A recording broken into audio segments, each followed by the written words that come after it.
Hello dear friends, welcome back to my channel English with N K Prajapat. Rajasthan में कलाम academy के द्वारा कराया गया जो प्री रिट टेस्ट हैं उसमें सब्जेक्ट इंग्लिश के लैंग्वेज फर्स्ट और सेकंड के जो आंसर की हैं उसको हम अपने वीडियोज़ में क्लियर कर रहे हैं। फर्स्ट लैंग्वेज का वीडियो मैंने अपलोड कर दिया है। इस वीडियो में हम लैंग्वेज सेकंड के जो 30 क्वेश्चन हैं उनको हम सॉल्व करेंगे।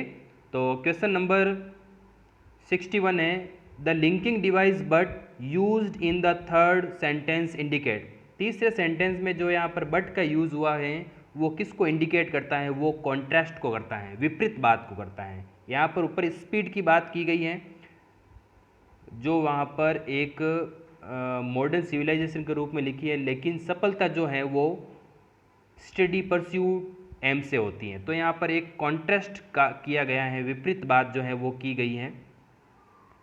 डिफ़िकल्टीज़ यहाँ पर प्लूरल है तो यहाँ पर आपको ऑप्शन पता चल जाता है। डू नॉट प्रेजेंट सिंपल में है, प्लूरल सब्जेक्ट हो तो उसके साथ डू डज का यूज किया जाता है। नेक्स्ट है, विच of the following can't be inferred from the passage. इनमें से कौन सी चीज़ जो है वो हमारे इस पैसेज से निष्कर्ष नहीं निकलती है। Random effort result in vain, के हम रैंडमली जो काम करते हैं वो व्यर्थ में चला जाता है। इस लाइन की यहाँ पर ये बताता है कि जब हम वर्ब को फिट्स एंड स्टार्ट में ले जाते हैं तो वो पता नहीं कहाँ चला जाता है, तो ये निष्कर्ष निकलता है यहाँ से इस पैसेज से। Persistent does not play a vital role in the one failure, ये भी यहाँ पर नहीं बताता है, मतलब इसके जुड़ता हुआ है। Slow and steady wins the race, ये भी है, लेकिन जो ए ऑप्शन है speed is an important characteristic of modern time, ये यहाँ पर जो है निष्कर्ष नहीं निकलता है इस पैसेज का। Men are on average taller than women, therefore Tim is taller than Maria Sharapova. यहाँ पर कौन सी फैलेसी जो है यूज़ की गई हैं? यहाँ पर आपने अगर द फैलेसी ऑफ कंपोजिशन किया है तो आपका सही होगा। तो यहाँ पर कौन सा? Fallacy of composition. ठीक है, यहाँ पर पहले पूरे एक ग्रुप की बात की गई है, फिर वहाँ पर किसी एक की तरफ इशारा करके कंपोजिशन किया गया है। अनलेस, जब भी अनलेस आता है वो ऑलरेडी नेगेटिव होता है, ध्यान रखें। ठीक है, तो ऐसे में उत्तर बनाते समय उत्तर के ऑप्शन में आपको नॉट वाला ऑप्शन तो चूज करना ही नहीं है।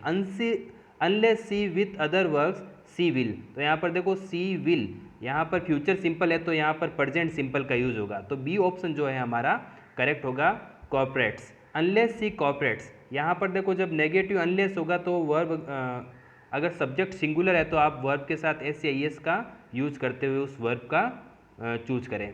नेक्स्ट क्वेश्चन है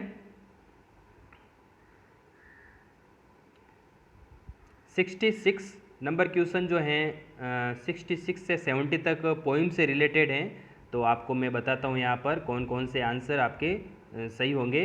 the first 4 lines of the poem has rhyme scheme. इस कविता की जो पहली 4 लाइन हैं उसमें ए और बी राइम स्कीम है। राइम स्कीम निकालना आपको आता ही है, जैसे यहाँ पर नाइट टाइट, यहाँ पर ए हो गया, लिप्स ड्रिप, दोनों मिल रहे हैं तो ए बी, तो ये इसकी राइम स्कीम हुई। नेक्स्ट क्वेश्चन है, ये जो the first and third line of the poem comprise, यानी पहली और तीसरी लाइन में जो कंप्राइज आ रही, लाइन्स आ रही है, वो किस उसमें फिगर ऑफ स्पीच कौन सा है? उसमें मेटाफर फिगर ऑफ स्पीच दिखाया गया है। यहाँ पर देखो पहली लाइन में love is a walk in the rain at night, love जो है वो रात में बरसात की तरह एक वॉक की तरह है। देखो यहाँ पर मेटाफर और सिमली में थोड़ा सा अंतर है। सिमली में आपको बताइए एज लाइक का यूज किया जाता है, लेकिन जब एज लाइक के बिना किसी की तुलना की जाती है तो वो मेटाफर होता है। लव इज़ हनी, प्यार शहद या मीठा पदार्थ के समान होता है, तो यहाँ पर दोनों में मेटाफर जो फिगर ऑफ स्पीच यूज किया गया है। इजी है। The poem is about love, ये कविता जो है वो लव के बारे में है। Love is both sun and moon across the sky like stars, यहाँ पर देखो प्यार जो है वो सूर्य और चंद्रमा दोनों के समान आकाश में है, तारों के समान, तो लाइक आ रहा है, तो यहाँ पर सिमली उपमा अलंकार है, लाइक स्टार्स। नेक्स्ट क्वेश्चन है question number 70, which type of love stains the air. कौन से प्रकार का जो लव है वो एयर में स्टैंड रहता है, और ये जो क्वेश्चन है उसमें सॉन्ग पोइम में दिया हुआ है, सॉन्ग जो है love stand the air a song लिखा हुआ है वहाँ पर। This dress suits her style, ये जो ड्रेस है उसकी स्टाइल को सूट करता है। सी विल डेफिनेटली लाइक इट, वो निश्चित रूप से इसे पसंद करेगी, ठीक है। तो सूट करता है यहाँ पर प्रेजेंट सिंपल, फ्यूचर सिंपल की हमें वर्ब यूज करनी है, और मॉडल भी है डेफिनेटली है तो विल सेल का यूज किया जाता है। व्हेन जुआन वॉज 2, जब जुआन 2 वर्ष का था तो यहाँ पर वो बोल सकता था अच्छी तरह से। एबिलिटी जो शो हो रही है वो पास्ट में हो रही है, किस में हो रही है, पास्ट में, तो आपको पता है कुड यूज होगा। नेक्स्ट है don't try to throw dust into my eyes, किसी की आंखों में धूल जोगना मतलब होता है किसी को कंफ्यूज करना, मिसलीड करना, तो यहाँ पर ये सी ऑप्शन करेक्ट होगा।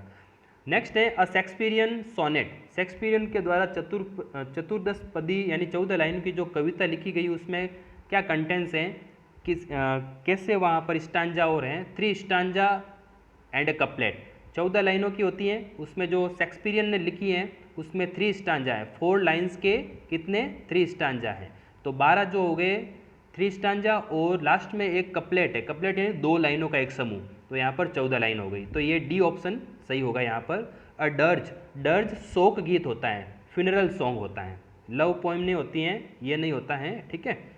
नेक्स्ट क्वेश्चन है the number of monophthongs in English, तो टोटल जो इंग्लिश में 44 साउंड है उसमें से 20 जो है वोवल साउंड है और 24 जो है कंसोनेंट साउंड है।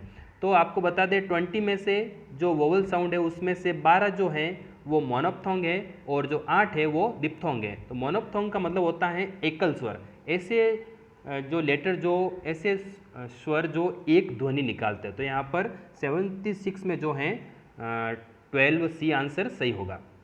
नेक्स्ट है which one of the following is not an organ of speech, यानी स्पीच का ऑर्गन कौन सा नहीं है, टंग है, जीभ है, लिप्स हैं, वोकल कॉर्ड है, लेकिन लेग पैर नहीं है, तो ए ऑप्शन यहाँ पर सही होगा, ये नहीं है, वॉइस प्रोड्यूस ऑर्गन नहीं है ये।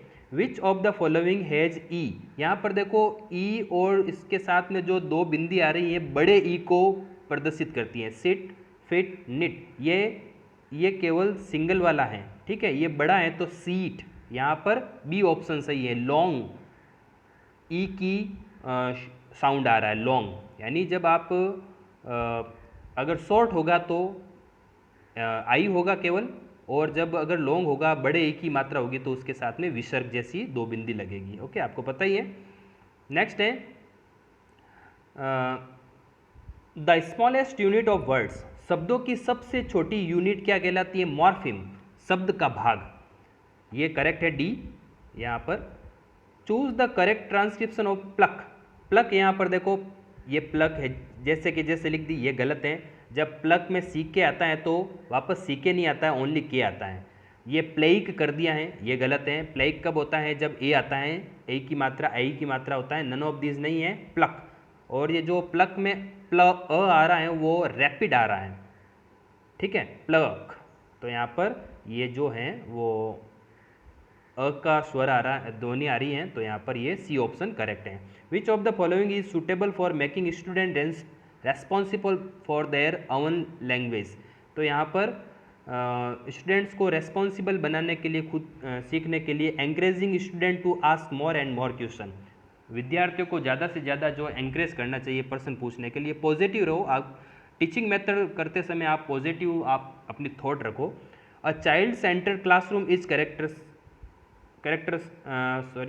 Child centre classroom is characterized, एक बाल केंद्रित क्लासरूम जो होता है उसमें a variety of teaching activities for learners, learner के लिए अनेक प्रकार के लर्निंग एक्टिविटीज़ होती हैं, वो चाहे जैसा सीखता है, जितना चाहे, जितनी स्पीड में, जितना जैसा चाहे। इन CLT communicative language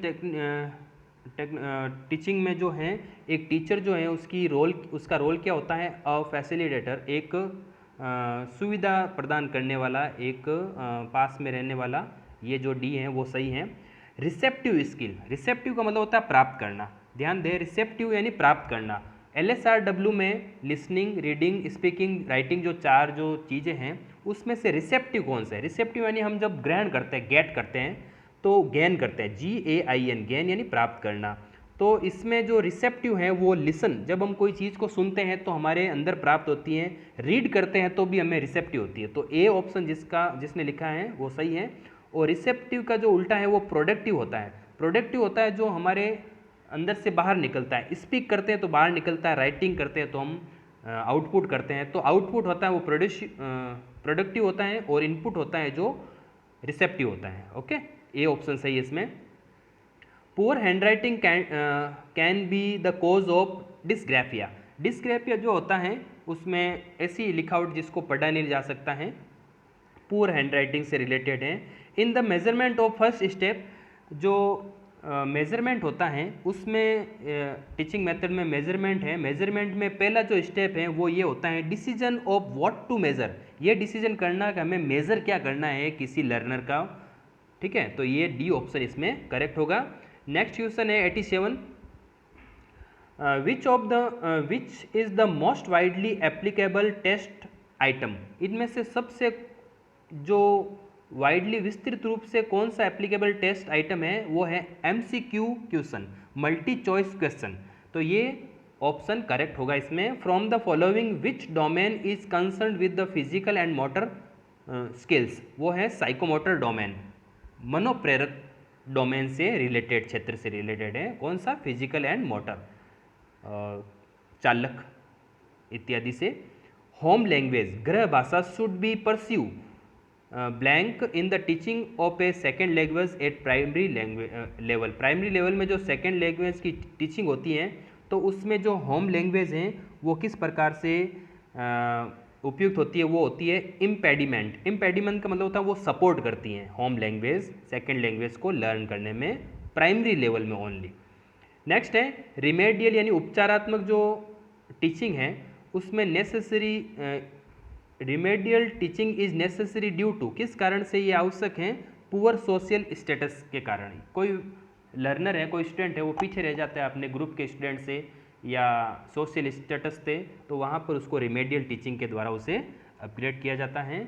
okay dear friends, ये थे आपके लेवल 2 के 30 क्वेश्चन, और आप टैली करिए आपके क्वेश्चन कितने राइट हो रहे हैं। और अगर कोई ऐसा क्वेश्चन जो सस्पेंस है तो आप मुझे भी डिस्कस करके कमेंट में बता सकते हैं कि इसका ये क्वेश्चन का ये आंसर होना चाहिए, तो मैं भी वहाँ पर उसे क्लियर करूँगा। और हालांकि ये क्वेश्चन सभी करेक्ट हैं। तो ऐसे ही क्वेश्चन रीड से रिलेटेड टॉपिक और टेस्ट सीरीज प्रैक्टिस सेट से जुड़े रहने के लिए आप मेरे चैनल को ज़रूर सब्सक्राइब करके जाएं। Thank you for watching this video.